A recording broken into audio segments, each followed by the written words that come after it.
We'd heard reports, we'd seen pictures on Instagram of people catching more and more of these juvenile-sized Goliath groupers. Just really in the last 2 years, it seems like, there's more and more of them around. Years ago, we used to really have a great Goliath grouper fishery for these small juvenile fish around the mangroves. You perfected it down in Key West. I was catching them up here. It was just, it was a great option. And then I guess a cold front hit, and it was just, they weren't there anymore. They just were not under those mangroves, and it was, we really missed it. That was a great option to always have in your back pocket. And when they disappeared, it was pretty disappointing, really, because I had gotten kind of used to, well, no matter what happens, we could always go do that. Yeah, well, I mean, think about it. Almost every island here has, snappers around. I mean, you can go catch snappers for dinner, but those are like 4-pound fish, and you're catching those, and that's fun. But in the same exact spot, now there's a 20 to 50-pound Goliath grouper that you can hook and just makes a day out of it. I mean, it's a total different element to be in that sheltered, calm, and catch this giant fish. Just got bit. Did you? Yeah, that's a Goliath. Hello, good work, big Goliath, man. You stuck with it. It's a big one. It must be. You're huffing and puffing. Whiz. That's so cool, man. Got him out now. He's pretty nice, dude. How cool is that? We thought about it. We talked about it. That's beautiful. That fish is wow. Good size. Nice, perfect size for that this. That is such a bite. Just poof. That is so cool. Now that's a confidence builder, For sure. Wow. Wow, that was awesome. I mean, I had slack in the line, you could still feel just the doof. We went down that first shoreline and we were flipping under there with a lack of confidence, right. And we were flipping under there, you were on the back. I finally, this one point just looked so good. I could see it just wedged in there, and I could tell there was some sort of wall and maybe an undertow, and it just looked like a spot. If I was a Goliath, I'd be laying in there. And I just kept pitching in there, and it wasn't the first cast, wasn't the second cast. Finally, I guess I got it in there, and it just got close enough to him or something, and sure enough, bam, and it was this distinctive thump. Yeah. I mean, the second I felt that thump, I knew it was a Goliath. Oh, look at all that he coughed up. Shrimp after shrimp after shrimp after shrimp. Look at that. Little tiny shrimp. Yeah. He's been feasting on them. Is that what those are? Yeah. Wow, look at that. Like they came out of your live well after. Yep. Let's just let him go, see if we can find another one. Sweet. And he just... That was great, man. Good job sticking with it. Yeah. It just looked like such a good spot. Most people, when we think about Goliath grouper, they're thinking about these giant ones they see pictures of, these 300-400 pounders, just huge things. And we've caught some of those over the years, and those are fun, but you gotta, use a giant reel with, huge line. It's really just to, test the strength, just to get them off the bottom or whatever. Totally different animal. What we were doing around the mangroves is fishing these juveniles. I don't know how old they are, but they're obviously the younger ones. And, anywhere from 15 pounds up to, maybe 40 pounds are real common. And that's a lot of fun. Yeah, that definitely is one of my very favorite things to do. And I think it's probably because I grew up bass fishing, and to be able to go back there and use tackle that's actually lighter than bass tackle, and you're fishing in kind of a similar type situation to where the fish is kind of back in or around some cover. I mean, it is a lot like bass fishing. And in fact, you could use the exact same tackle you use for bass fishing, or like I said, what we were using is even lighter, like a bonefish rod, really, seriously, like 6 to 12 pound test or 8 to 17 pound test. You can use really light tackle back there. And it's just a cool place. It offers a lot of good opportunities for us. First of all, it's generally against the bushes, so it gives you a good wind block. And you can find these places where you can find some protection. You don't need visibility necessarily, so it's kind of a day saver. Yeah. A lot of times. Just where you said he would be, right on that point. Get him out of there. It's a light rod. Nice job, dude. Boy, I had to get it way back in there. He's wrapped around something. There he is. Nice, that's awesome, man. Talk about calling your shot. And it's the right kind. Sweet. I'll tell you what though, man, had to get back in there really far. But you're like, totally called it. You're like, that's the point. Well, that's my recipe. I only know how to find them. Like, oh, there's a big one right there. Hey, get your bait, get your bait, get your bait. There's one that followed him out, a really big one. Get a bait. I got my eye on him. He's going back underneath right there. If he threw back there, that one was way bigger than this one. Yeah. And he went under right there. So let that sweep in Way there. bigger, huh? Wow, look at that. That is so cool. It was twice the size, 2 to 3 times the size of this one. They're beautiful, man. Man, you horsed that fish out, and another beautiful Goliath. And I remember this was a little smaller fish, and you looked down there while you were catching that fish. You're like, "There's a big one! There's a big one!" It was so obviously the action of you catching that one lured another one out. That was where we were like, wow, there's more than one fish here. We always talk about it, like action brings more action, and a lot of that is because they're coughing stuff up. A lot of it is because you're chumming and the snappers are coming out. There's a different vibration in the water. And just the excitement level. You think, they're sitting there relaxed, nothing's going on, they're probably half asleep, and then all of a sudden one of their buddies is freaking out, going crazy. Yeah. They think he's eating something. Yeah, he found something good to eat. Now I better go check it out. So interesting to me. We had this fishery going so good, and then it just disappeared for about, I don't know, 5, 6 years. Hadn't seen them, hadn't heard of anybody catching them. They just disappeared back here around the mangroves. They did disappear for a little while, but they're definitely coming back.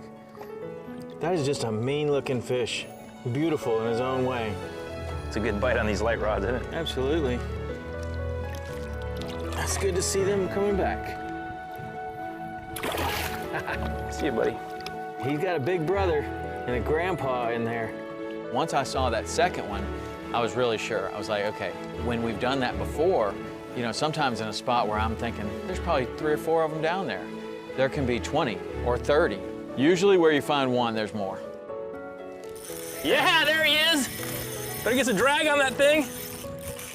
He's taking you in there. That's the big one. Wow. I'm gonna get ready for the double this time.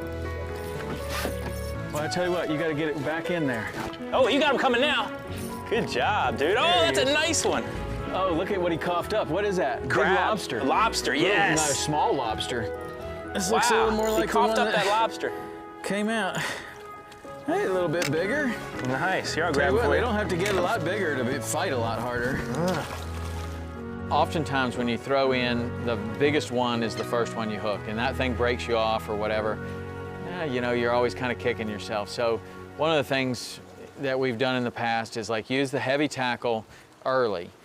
And so I was using a much bigger rod. And I didn't have the accuracy with that rod that I really wanted. And I was thinking, you know what, if I went to a lighter rod, I could be more accurate and I think I could get it under there further. So I went away from the bigger rod, went to a lighter rod, and I sure was able to get it in there much better. The butt on the rod was shorter, so I could cast in there more like what I'm used to when we're sight casting for redfish or snook.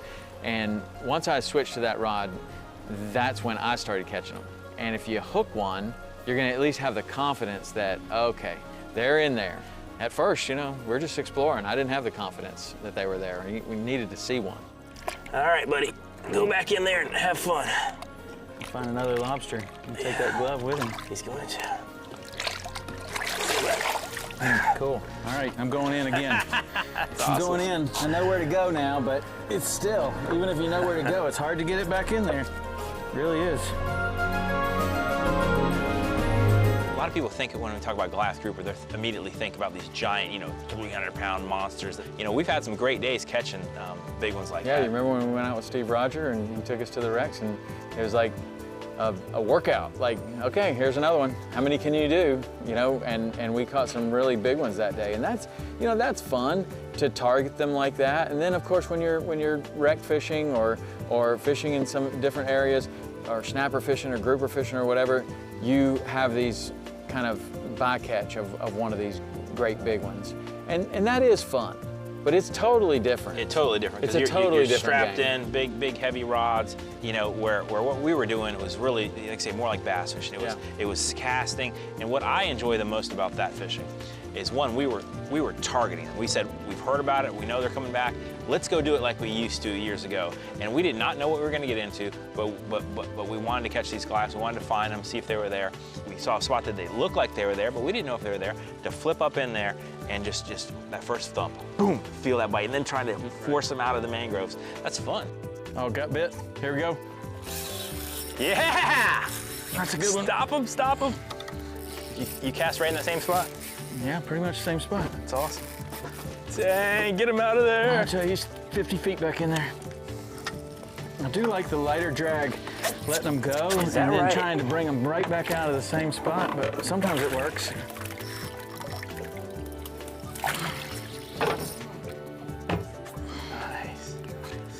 It's a Goliath. That looks bigger than the other one.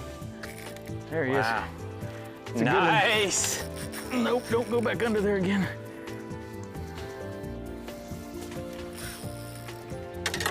Nice job.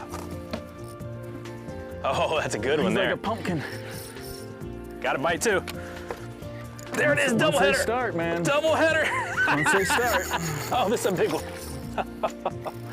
That's awesome. Oh, come on, baby. That is Now awesome. they're getting a little bit bigger each time. A little bit bigger.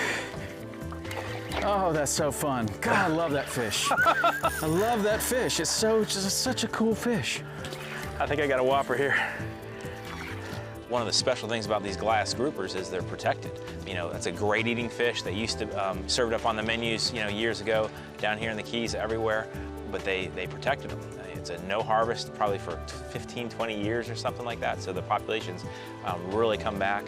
Years ago they were overfished commercially, but now the population is just fantastic. And but it's still total release, you know. So we're catching them for fun, like, you know, we catch and release most of our inshore species anyway. You know, it's fun to catch. We let them go, we look at them. Whereas on the contrast, you know, some of our edible groupers, like the black groupers and the red groupers that we're eating, or whether we're spear fishing for them, or rod and reel catching them, you know, they're very similar looking, you know, fish. They're you know, different markings and stuff like that. But you know, one is total catch and release, and one is our top food choice.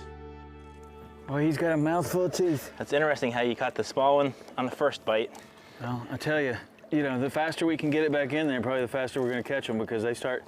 It's just like anything else. Action brings action. I'm gonna let this one go.